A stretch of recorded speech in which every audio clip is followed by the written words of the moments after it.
नमस्कार, दिल्ली न्यूज में आपका बहुत बहुत स्वागत है। चलिए देखते हैं आज की 10 फटाफट बड़ी खबरों को। निगम कर्मियों के पक्का होने पर सीएम ने दी बधाई, बोले हमने पूरा किया वादा। दिल्ली के मुख्यमंत्री अरविंद केजरीवाल ने प्रेस कॉन्फ्रेंस की। इस दौरान उन्होंने सफाई कर्मियों के पक्का होने पर बधाई दी और साथ ही दिल्ली वासियों को आने वाले त्योहारों की शुभकामनाएं दी। सीएम केजरीवाल ने कहा कि दिल्ली के सफाई कर्मियों से किया वादा हमने पूरा किया है। नगर निगम में 5000 कच्चे सफाई कर्मियों को हमने पक्का कर दिया है। आप सभी को बहुत बहुत बधाई। दिल्ली के अगले 15 दिन अहम खराब AQI क्षेत्रों में कंस्ट्रक्शन की मनाही। पर्यावरण मंत्री गोपाल राय ने कहा है कि सरकार अगले 5 दिनों के लिए 400 अंक से ऊपर AQI दर्ज करने वाले क्षेत्र में निर्माण कार्य पर प्रतिबंध लगाएगी।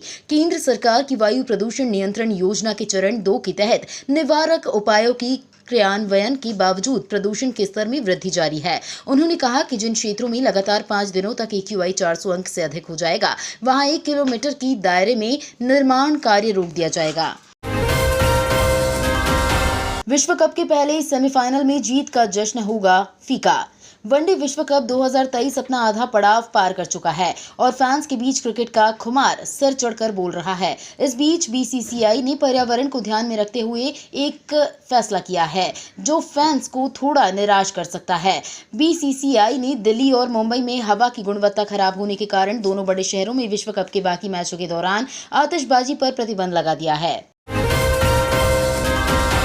केजरीवाल के आवास पर कथित हरित मानदंडों के उल्लंघन पर NGT ने मांगी रिपोर्ट। सीएम अरविंद केजरीवाल के आवास पर हुए निर्माण में मानदंडों के उल्लंघन करने का आरोप है।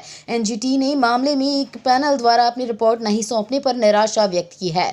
ट्रिब्यूनल ने उसे रिपोर्ट दाखिल करने के लिए 4 सप्ताह का समय दिया है। रिश्वतखोरी के आरोप पर सब रजिस्ट्रार के खिलाफ LG ने दी जांच की अनुमति। दिल्ली के उपराज्यपाल VK सक्सेना ने राजस्व विभाग के एक उप रजिस्ट्रार के खिलाफ भ्रष्टाचार निवारण अधिनियम के तहत जांच की अनुमति दी है। बता दें कि उप रजिस्ट्रार पर काम के लिए आवेदकों से रिश्वत मांगने का आरोप है। ये शिकायत जनकपुरी के तत्कालीन सब रजिस्ट्रार योगेश गौड़ के खिलाफ साल 2019 और 2020 में दर्ज की गई थी। दिल्ली में अब मंदिर के पास नहीं होगी मांस मछली की दुकान। अब दिल्ली में कोई भी मांस की दुकान धार्मिक स्थल या शमशान घाट के से कम 150 मीटर दूर होगी। दिल्ली नगर निगम ने 31 अक्टूबर की शाम नई नीति जारी कर ये जानकारी दी। MCD ने मांस की दुकानों और मीट प्रोसेसिंग यूनिट्स को नए लाइसेंस देने और उनके रिन्यूअल के लिए नया प्रस्ताव पारित किया है। IIT दिल्ली के पूर्व छात्र ने हाईकोर्ट से जज के लिए मांगी मौत की सजा तो हुआ जेल। न्यायाधीश के खिलाफ मौत की सजा की मांग करने वाले IIT दिल्ली के पूर्व छात्र को दिल्ली हाईकोर्ट ने 6 महीने जेल की सजा सुनाई है।